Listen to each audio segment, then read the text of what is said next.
morning, November 12, 10 a.m. So we are going to Fukuoka Castle Ruins and then Nanzoin Temple. So nandun yung reclining Buddha. So we'll let you know once you get there.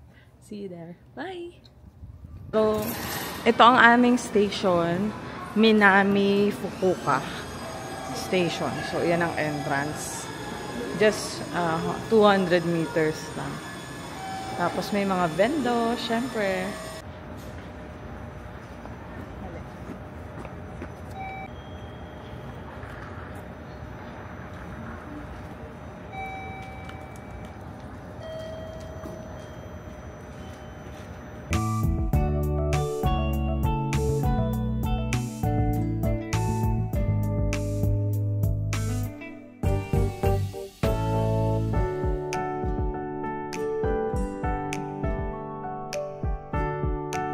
Dito na kami sa Hakata Station. So, lilipat kami sa Orange Line.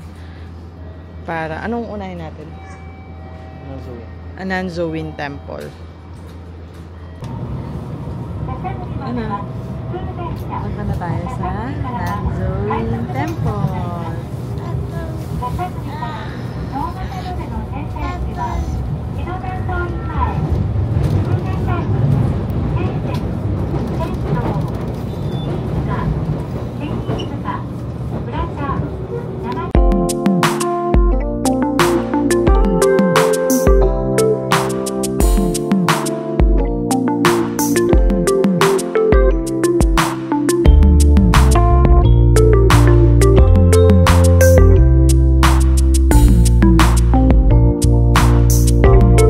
Bababaan nyo. Kida Nanzoin train. So, medyo old school na yung kanilang train station. So, may mga bawal pala, no? When visiting Nanzoin. So, bawal nakapalda, nakashort, at nakasando. Kahit t-shirt nga, bawal eh. So, you have to be aware with your clothing. So, ayan, may pakalatak sila dito. 1, 2, 3, may paganyan pa sila, oh. Habang naririnig yung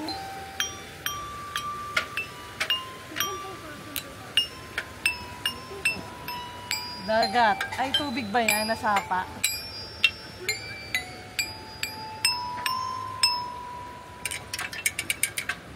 Hindi pwede.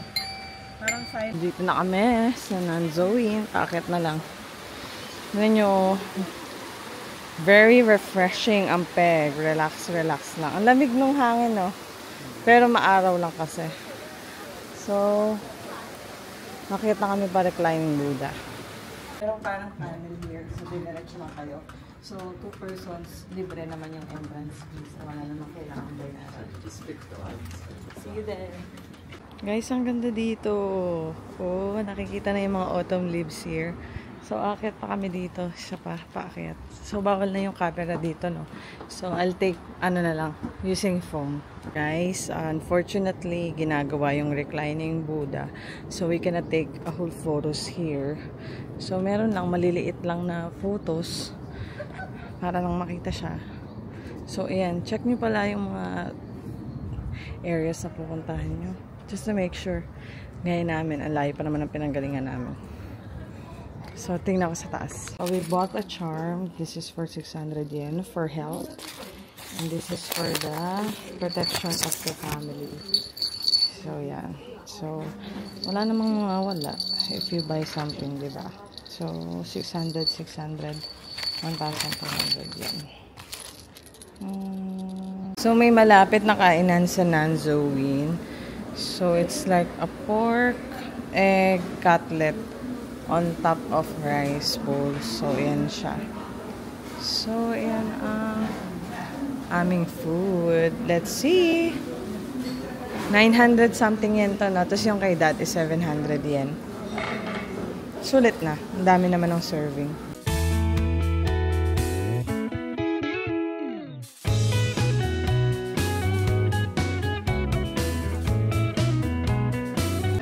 Yan. So, yan pala yung menu nila. So, what we chose is this bowl with pork cutlet and egg bowl.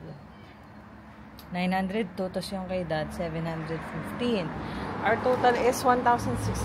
So, just around 600 pesos. Right. So, ang rating ko sa food na to is 7/10. Malaki yung serving. So, ano naman din siya.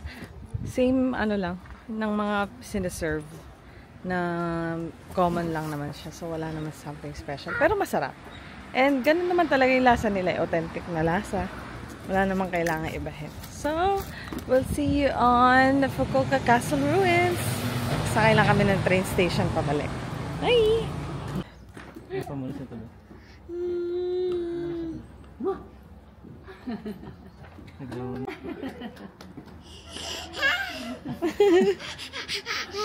Flying kiss na. Flying kiss na.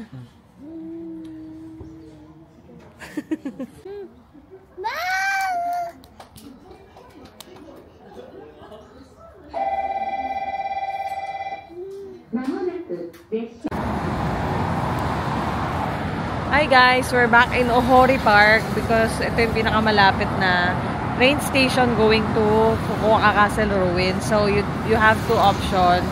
If you would like to walk, it's like a 900-meter walk, like 15 minutes siguro. Or you can take a taxi. Ang taxi is around 800 yen. So if you have a child or merong mga senior, I highly suggest for you to go via Uber, taxi. So yan, nag-wait na lang kami dun sa aming Uber kasi meron kaming alaga dito na mahirap maglakad. So, I'll let you know once you got there. Bye! Guys, andito na kami sa Fukuoka Castle Ruins area. At napunta kami dito sa parang garden. Tignan nyo, medyo golden na yung leaves. So, hopefully, mas maging orange pa siya for the following days. So, punta lang kami dun sa parang mini casa. Kasi napuntahan na namin yung parang view deck niya, yun sa taas. Kasi pag may nakita kayong mga bato-bato, it means nandun na kayo sa Fukuoka Castle Ruins. Ayan siya. Autumn is finally here. Tingnan nyo, ang dami ng golden leaves. So, ganda na ng leaves here. This is the Fukuoka Castle. So, yan, nakapag-picture na kami dyan. Ang ganda ng golden leaves. So, babalik na kami sa Ohori Park. At mag-iikot-ikot kami sa Tenjin since maaga pa naman. Andito kami ngayon sa Gyokatsu Motomura. So far, 20 minutes waiting line lang. So, we're just waiting for our order.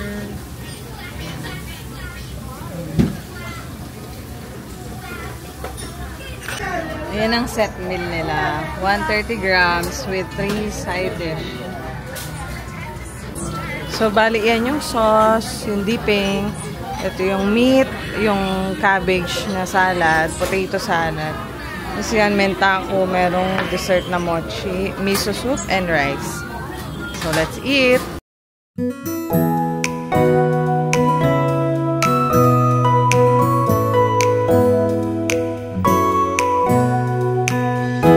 Grabe guys, busog na busog ako sa Gyokatsu Motomura. It's 10/10 pa rin. Same quality that we have tried in Osaka and Tokyo.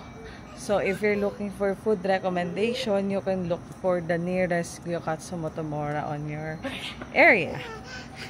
So, yan. Pauwi na kami sa aming Airbnb. Quick run, convenient run lang sa Lawson. Because masarap mag-dessert. Bibili ng ice cream, ang DK. Sa Lawson Station. That's the nearest convenience. So, we are finally home. Ito ang binili namin sa Lawson. Sandwich. Kasi maagang aming tour for tomorrow. Ako naman ay onigiri. So, that kasi mahilig siya sa sandwich. Ayan. And then yung chicken na parang family chiki. And then Calpis water, favorite. And then, for DK naman is a Greek yogurt. So, yan. Meron kaming biniling dessert for tonight. Medyo ito na ice cream. Ito hindi ko sure kung ano, pero ice cream siya. So, we'll try. So, thank you for watching our vlogs. We'll see you again tomorrow. We have a tour in UFO Inn. So, we'll see you then. Thank you. Bye.